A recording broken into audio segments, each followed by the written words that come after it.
Although Ethiopia had defeated Italy at the Battle of Adwa in 1896, the story was far from over. The humiliation of Adwa remained a painful memory for Italy. For decades, Italian leaders dreamed of erasing that defeat and restoring their national pride. Then, in the 1930s, a new leader rose to power. His name was Benito Mussolini. Unlike previous Italian rulers, Mussolini believed Italy deserved a vast African empire. To him, the defeat at Adwa was a stain on Italy's honor that had to be erased. In 1935, nearly 40 years after the Battle of Adwa, Italy launched another invasion of Ethiopia.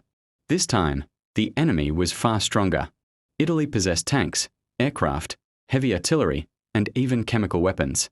Ethiopian soldiers, though courageous, were poorly equipped compared to the modern Italian army. Despite the overwhelming odds, Ethiopians refused to surrender. Men and women from every region answered the call to defend their homeland once again.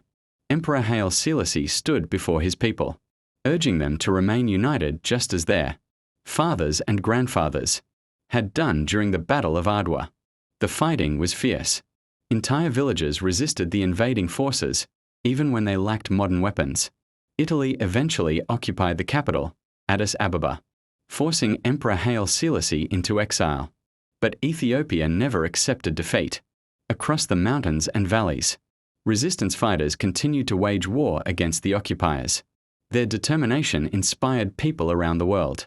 In exile, Emperor Haile Selassie traveled to the League of Nations and delivered one of history's most powerful speeches. He warned the world that aggression against one nation threatened the peace of all nations. Many leaders ignored his warning. Yet history would later prove him right.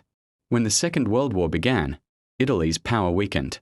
With the support of Ethiopian resistance fighters and Allied forces, Ethiopia reclaimed its independence in 1941. The dream Mussolini had of erasing Adwa had failed. Instead, Ethiopia once again proved that its spirit could never be conquered. Today, the Battle of Adwa remains one of Africa's greatest victories, while Ethiopia's resistance during the Second World War reminds us that freedom often requires generations of courage and sacrifice. The story of Adwa is not simply the story of one battle. It is the story of a people who refused to surrender. It is the story of unity over division, courage over fear, and hope over oppression. And more than a century later, it continues to inspire Africans, and the world, too. Believe that even the strongest empire can be defeated when a nation stands together. This is why the Battle of Adwa is remembered not only as Ethiopia's greatest victory, but as one of the defining moments in the history of Africa.